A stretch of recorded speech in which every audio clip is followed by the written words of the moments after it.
to admit the leader who's just joined us.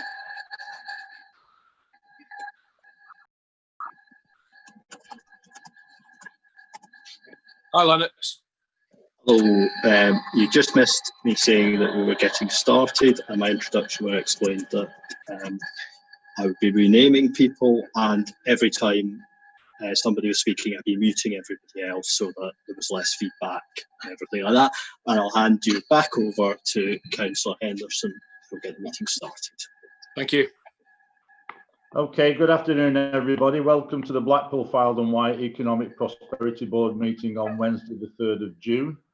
I've just got a couple of things that I'd like to say first before we go into the agenda correctly.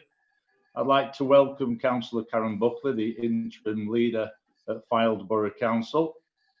And I would also like it recording our thanks to Councillor Sue Zachary, the former leader, for her attendance and to this meeting. So I would now like to hand over to Lennox Peter, the Executive and Governance Manager Blackpool, to ask for the appointment of a chairman. Thank you very much, Chairman. As members may be aware, there's a general principle that the chairmanship of this body revolves around the 3 consecutive constituent councils. So the previous chair was Councillor Henderson, and before that Councillor Blackburn. So with that in mind, I'll ask you to consider your nominations for the chairmanship for the forthcoming 12 months. Thank you. I'd like to nominate Councillor Karen Buckley as the chairman for the following 12 months.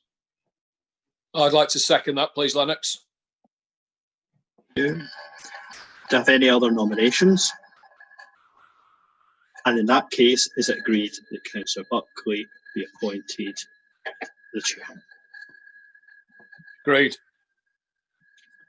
Congratulations, Councillor Buckley, and I'll allow you to take the chair now. Thank you, Lennox. Thank you, David, Simon, and welcome to everybody. It says on my agenda, item number 2, to welcome members to the meeting and lead introductions. And this is my first meeting on the EPB, so it'll be good to get to know everybody. Is it okay to go around and just ask people who they are, who they represent? That would be helpful. And I would imagine that we're all looking at the screen a little bit differently. So if I can just say your first name, and then you can introduce yourself if that's okay. So from my angle, I'm going clockwise. So it's first to Peter. Good afternoon. My name's Peter Worthington. I'm Managing Director of Builders Supplies West Coast. The leader who's just joined us. And I'm the private sector business representative for Wyre. We're a builders merchant, by the way, operating from 5 trading sites in northwest Lancashire. Hi, Lennox. Hello. You just missed me saying that we were getting started, and my introduction where I explained that leader of Wyre Borough Council. I would be renaming people, and every time somebody was speaking, I'd be muting everybody else so that there was less feedback and everything like that. Good afternoon. And I'll hand you back over to Rob Green, Head of Enterprise Zones, working for Blackpool Council. Okay, good afternoon, everybody. Welcome to the Blackpool, Fylde and Wyre Economic Prosperity Board meeting on Paul Walker, Wednesday, Director of Development 3rd Services at Fylde Council. I've just got a couple of things that I'd like to say first before we go into the agenda correctly. I'd like to welcome Councillor Karen Buckley, the interim leader. Click the button. Nick Gerard, Growth and Prosperity Programme Director at Blackpool Council. Meeting.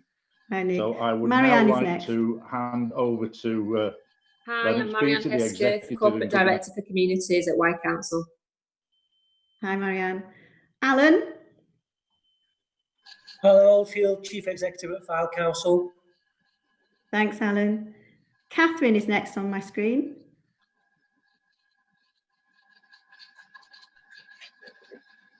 Catherine O'Connor, I'm Central Government Representative working for BEIS and MHCLG, and I'm Senior Policy Manager with special responsibility for the Fylde Coast.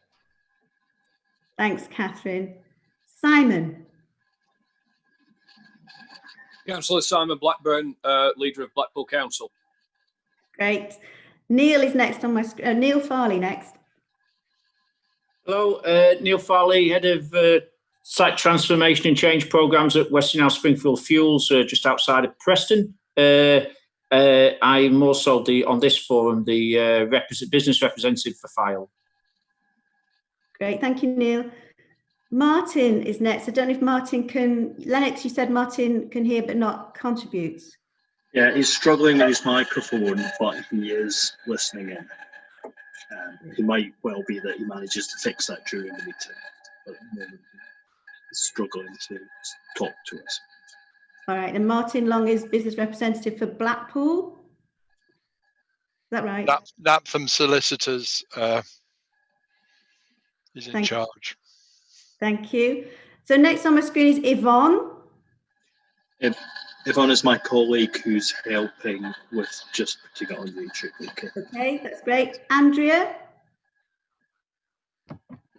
Hello, I'm Andrea Wallace, Senior Economic Development Officer at Wyre Council.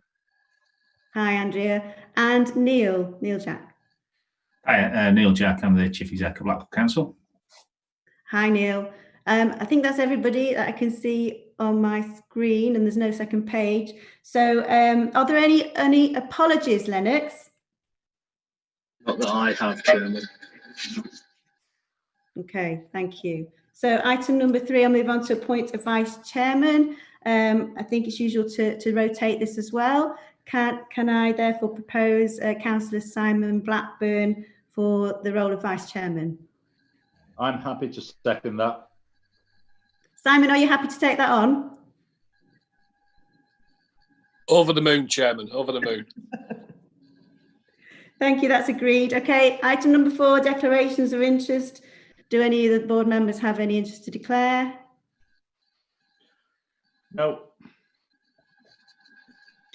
No, thank you. All right, so item number 5 is matters arising from the 7th of January meeting. Are there any matters arising from that people wish to raise, please? No, I'll take that as no. I'll just raise something because of my discussions with Rob and Nick recently and Alan Cavill, and that's from reading the minutes of the meeting. There's quite a detailed report about the tramway loop, and we did have a discussion about the feasibility study was also to include all the infrastructure, heavy rail and light rail, and so the language on that just needs to be tightened up, whether it's tram and rail study. But that was just my observation from matters arising from that meeting. Is that okay with everybody? Yeah, I was going to pick that up, Chair, under the next item 6. That's fine, thank you. Let's do that then. So under item 6, do you want to speak to that, Nick? Yeah, sure. Because if you recall, obviously you won't, Chair, but on the 7th of April, there was a scheduled meeting of the Economic Prosperity Board. And a series of papers were sent out by way of update on that, and that included an update on the tram loop study, and I wanted to give an update since then, part of which you've already picked up. But there's a link to that report on the agenda under item 6. But basically, the 3 authorities are all putting in for Future High Street Fund. None of us, since that meeting, whilst we've all had interim feedback from the communities and local government, none of us received any feedback at all on the tram loop study. We received it on the rest of our bids. That was one of the things that was flagged up in there. Since then, Wyre, who are on a faster track for the submission of their Future High Street Fund, have actually submitted it today. We've had notification of that, so congratulations to them. And included within that, of course, is the proposal for an £800,000 contribution to the tram loop study. Fylde and Blackpool are both on a trajectory of having to submit it by their bids by no later than the 31st of July, although we can submit it any time within the month of July. So, and I know certainly from Blackpool's case, we're aiming to do it as soon as possible, aiming for the 30th of June. And we'll be including within that our contribution to that study. Picking up specifically the conversation you referred to, Chair, in the report to the 7th of April, it referred to a discussion that I and colleagues had with the Kirkham Business Group and Kirkham Town Council, as requested by your predecessor and Alan Oldfield. And there were various issues picked up at that meeting in relation to that. In terms of the actual brief itself, we haven't put that on the agenda for this meeting, but that has been shared with each of the 3 authorities for comment. And we're also looking for comments at the moment from Lancashire County Council. And one of the things that had been discussed before you joined the Economic Prosperity Board, but you wanted to be reinforced, and I'm very happy to do that, is that this study, whilst it was called the Tram Loop study, in one way that's slightly misleading, because what it says quite clearly in there, and was requested, that it would look at all options, in other words, tram and rail options. So I can confirm those will definitely be included in the brief. And what we're proposing as to title that, obviously Wyre's bid's already submitted with that title, to call it the Fylde Coast Rail Study, just to make that abundantly clear, but it's one and the same thing, but as a means of reinforcing that point. So just to recap on that, Blackpool will be including it in their bid. We might want to pick up progress on future High Street Fund bids in the discussion under item 9, and then we will see what the outcome of our respective bids is over, we hope, the summer. Thank you. Thank you very much, Nick. That's really helpful. Is there anything from anyone else on item 6, matters arising? No.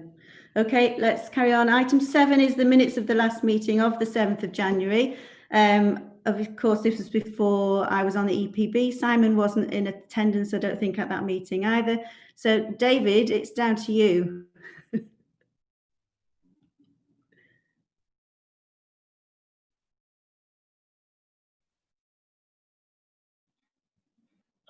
Fine. I have nothing to add there at all. Everything seems absolutely fine.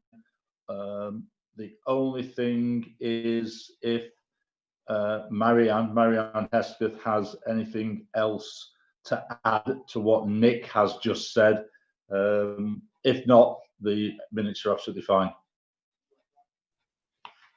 Yeah, there's nothing to add. I can give an update on the future High Street bid further on in the agenda, as Nick's mentioned. That's fine. Thank you very much. So we'll take them agreed. I'm sure that's okay. Lennox, is it? Even there's just one of us that can actually agree to that. Yeah, thank you. Okay, item 8 is exclusion of the public and press. Do we have to move this and agree to this, Lennox? Just going to check with Mr. Gerard if there are any confidential matters included in the reports. You're on mute, Nick. Hopeless. There may be some on the enterprise zone reports. Yeah, that's correct. There are. So I would suggest then you exclude the public and press for the enterprise zone reports. Sorry, Lennox, that wasn't very clear. Could you repeat that? In that case, having taken the advice from Mr. Gerard, I would suggest that you do move to exclude the public and press for the 2 updates to do with the enterprise zones. All right. Are you suggesting that we do that after item 9, or we do that now? If you can move the resolution now, and then we do item 9, and then we move into the 2 enterprise zones. All right, that's fine. Okay, thanks. So I move the exclusion of the public and press for item 10. Are we agreed? Yes, I'm happy with that. Yeah, okay, thank you. So item 9 is coronavirus and economic recovery, the free discussion. Would anybody like to start off on that, please? Would you like me to initiate some? Obviously, because I know the 3 authorities will have been having many meetings at the Lancashire level and elsewhere, but I thought this would be useful for the Fylde Coast authorities to perhaps have a discussion about some of their thoughts about that recovery. I'll just talk from my particular perspective. Clearly, there's been an an enormous amount of activity by all three local authorities in terms of supporting business through the dispensation of various government grants and so on, which has been a challenge to which they've all raised their game tremendously. The discretionary grant, certainly I know in Blackpool's case, that's just gone out. That's been more challenging, but we're in the process. That's now being dispensed. The points I really wanted to bring up is that we've been making to government in relation to the bidding rounds that we're all involved in terms of Future High Street Fund, which of course has gone in Wyre's case and will be going in over the summer. And in Blackpool's case, additionally, for a thing called the Town Deal, which again, we anticipate will be needing to be submitted over to the summer. I think, and we'll have all have read in the press about some of the challenges that coastal authorities particularly are perceived as facing in terms of economic recovery. And I think the big message that we're giving out to, particularly to government and other bodies who can have an influence on our future positively, is that the programs and activities that we are engaging in the development of the Future High Street Fund and Town Deal bids in particular, but by no means combined to them, these were important and critical to our economic futures before coronavirus.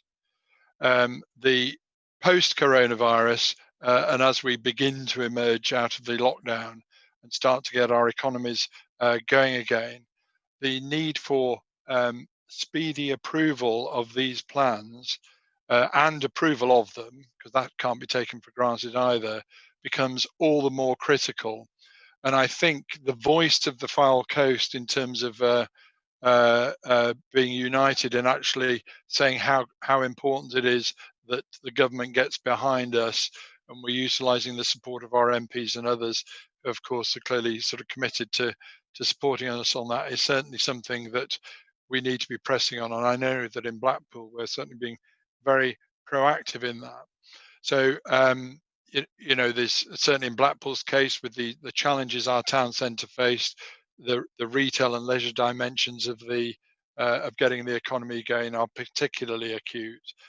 So the programs we've got in place and the support we want through Future High Street Fund to get various elements going, the sooner we can get on with those, the better, especially as non-essential retail units are going to be opening from the 15th of June.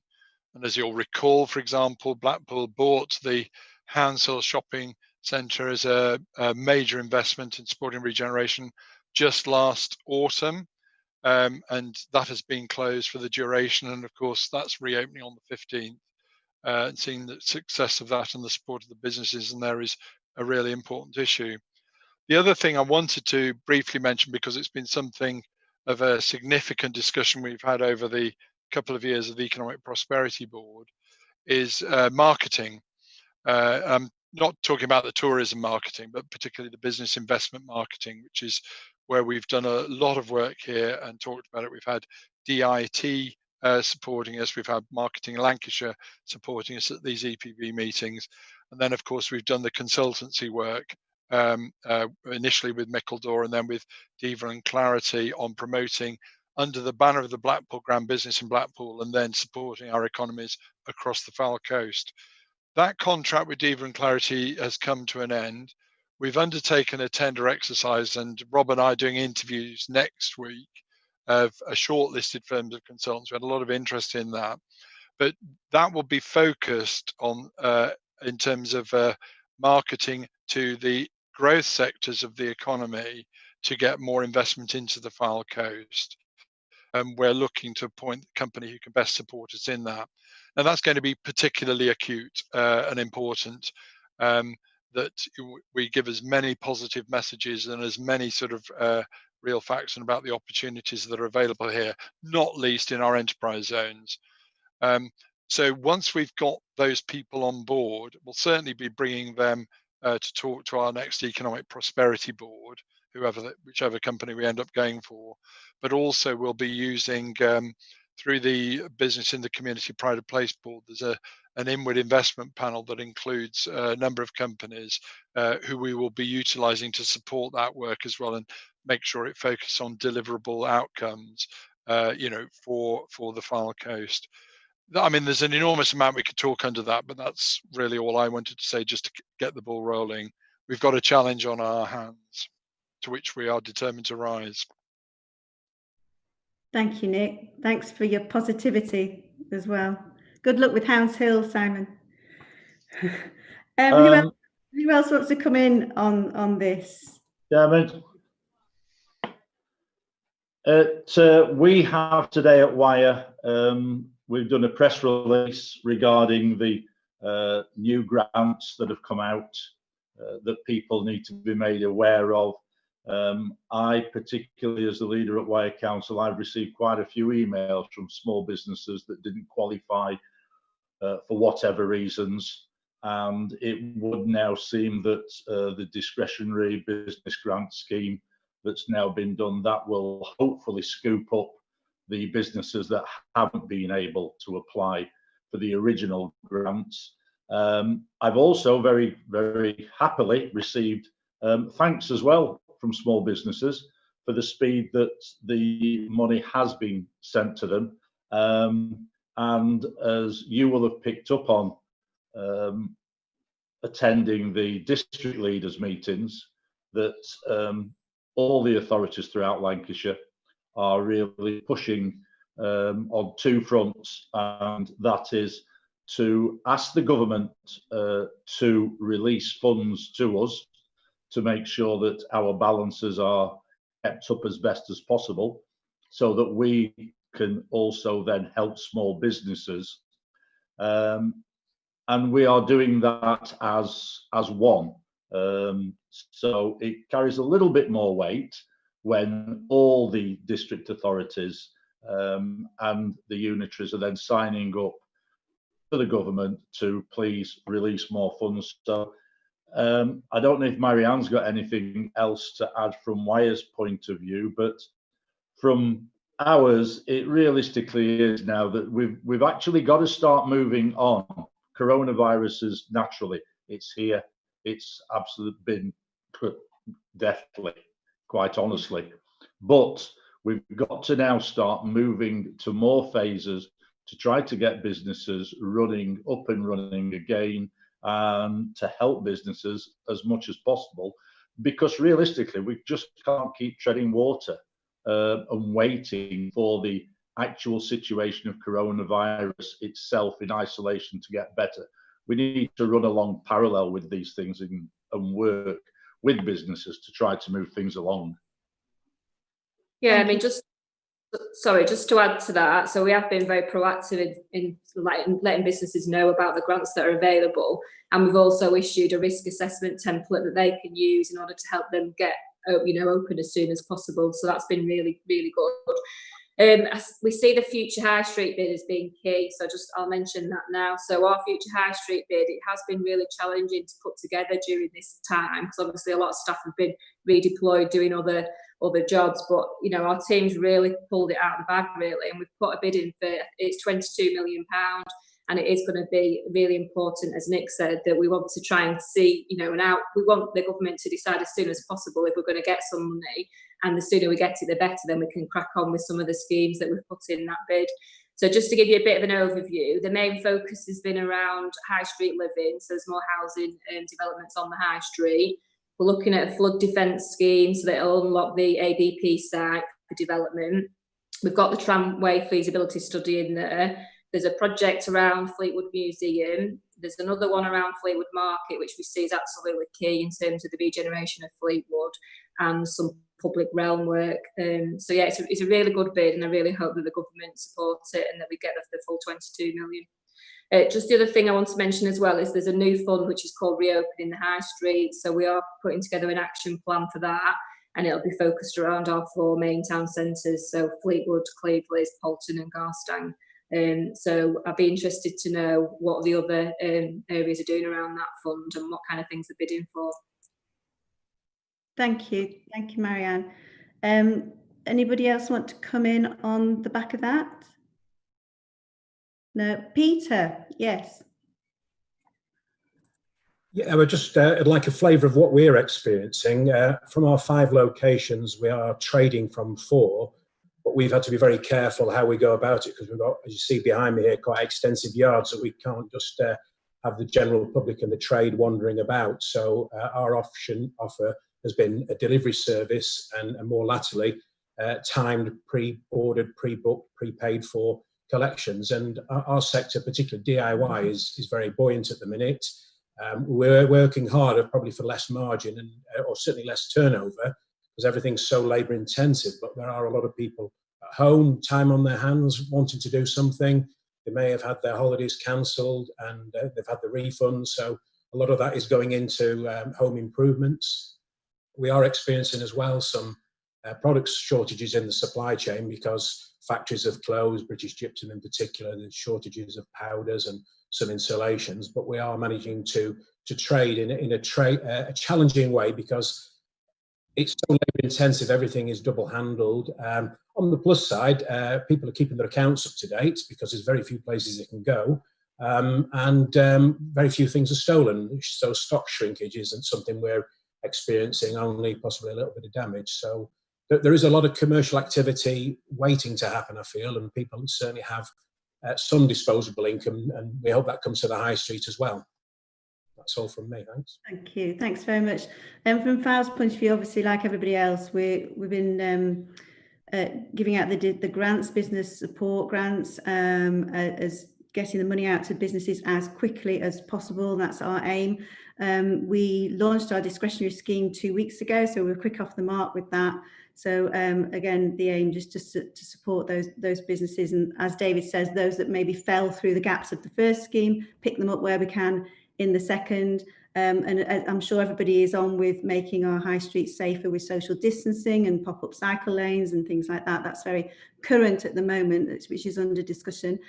Just from Fylde's point of view, could I ask Alan or Paul if there's anything else to add in terms of the bids that are underway at the moment?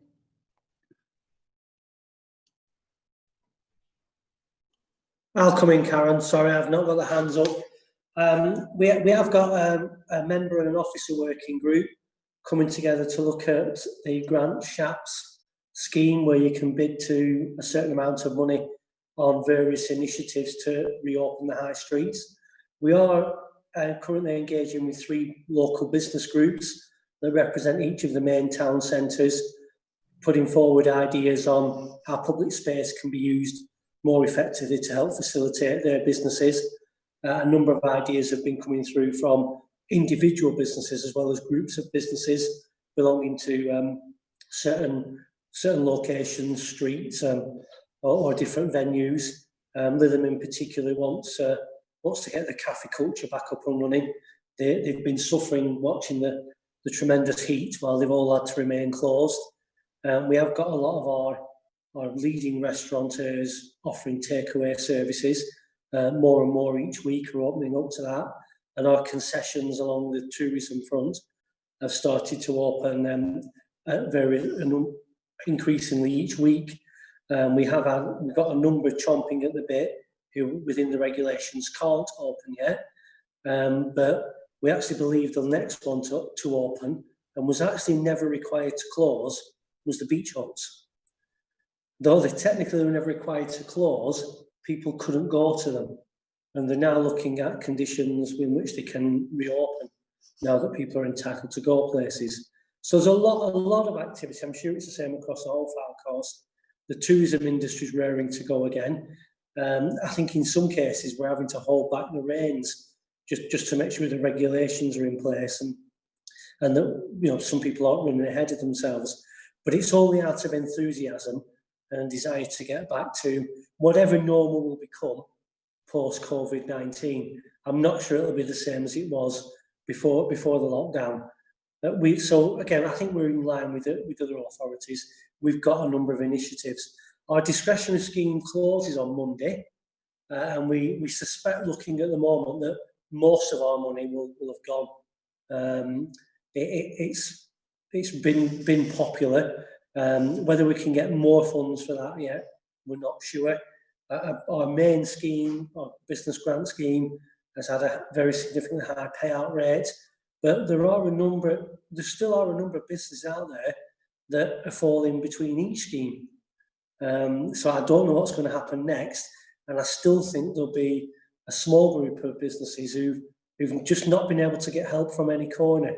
Not a lot, but we are coming across some, and we are trying to flex anywhere we can to support businesses under either of the scheme. But you know, we have got to stay within some minimum criteria. Thanks for that. Thank you very much. Neil Farley wants to come in. Yeah, if I can get myself off mute. Perhaps just following on from Alan's, I'd probably worth just what's been going on here. You know, I mean, I just as interestingly, some people perhaps don't realise the impact some of the operations on the Fylde coast have nationally.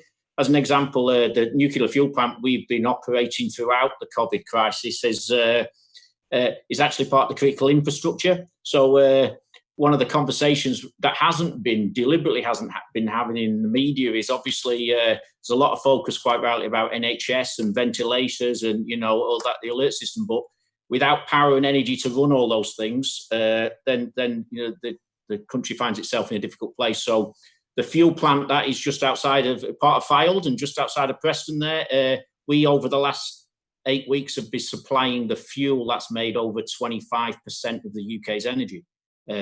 So there's been a great impact nationwide in that. But on the basis of that, we got key worker status, but that also gives you problems as regards risk perception of individuals. Just because you have key worker status, you have the same issues about getting employees' children into schools and childcare and all the other things that go with that. So it's a significant challenge. But actually, I think making sure that people feel safe to come to work is an important thing. And it's not, some people can work from home. We've not furloughed any of our employees. We've managed to have as many people working from home as possible, but we've operated a very stringent operations team. Like a number of us have almost been based here on site for the last 8 to 10 weeks, you know, so as we bubble down particular key operational groups and we really limit their potential interaction with the outside world, so we support that fuel route. But that gives it its challenge. I suppose the only other challenge I would mention would be similar to what Peter mentioned. Getting contractor effort onto the site, and supplies, logistical supplies, has been quite difficult. Because of that critical asset infrastructure route, we've been able to access through bays logistics support and escalate a number of different things. But we do get a lot of issues with local suppliers now not being able to move to the next phase because their own employees are furloughed or they cannot get supplies, which is a concern looking forward. Okay, thanks very much for that, Neil. It's really interesting, helpful to hear. I'll just pick up a point about marketing that was made earlier. And I know, obviously, my colleague Councillor Henderson and I will be keen that the marketing is as broad as possible across the Fylde coast, Fylde Peninsula, as well as Blackpool. And to thank actually Nicole Billington on the Blackpool Airport Enterprise Zone project team inviting our comms, so from Fylde, to come along to the project team meeting on Friday, just to join up where we can, those comms and those messaging. So that's really appreciated, and hope that can go forward from that. So that's on the marketing side. It does also say on this agenda to consider items for future board meetings. If I could kick that off with asking, and do excuse my ignorance on this, but I've picked up about the fibre broadband scheme in Blackpool. It's Blackpool Fibre Blackpool, and I just wanted to first of all ask the extent of that scheme. My understanding being that it finishes at Squires Gate and doesn't come further south than that at present. I don't know how far north it goes. I don't know if it goes into Fleetwood, for instance, but to ask about what can we do to extend that, because when we're looking further forward in terms of economic recovery and prosperity, not only infrastructure in terms of maybe road links, but infrastructure in terms of good and fast broadband is really important. I wonder if that can be picked up about opportunities going forward. Certainly. Do you want to pick that up, Rob? Yes, Jake. The fast fibre network is runs from Stargate right the way through to Fleetwood at the moment, and it links back into the 2 enterprise zones. With money from DCMS, it's being rolled out around Blackpool as well, with a cooperative with a number of potential suppliers who are involved in that. It's still in fairly early days at the present time. We will look at ways in which that can be moved further south along the coast as well. But initially, the opportunity to run the infrastructure and fibre optic cables along the tramway was the primary driver for that initiative. Obviously, it's also being boosted by the imminent arrival of the transatlantic cable from Aquacoms, which will give the area greater capability to tap into the data management telecommunications sector, which is certainly something that we will be looking to exploit both in both enterprise zones and also through the marketing effort that is going forward for inward investment. We also have a new provider on the block. There are 2 planning applications currently in Blackpool from a company called City Fibre, who are looking to put a parallel network of broadband around the coast. At the moment, that they're looking at Blackpool up to Cleveland.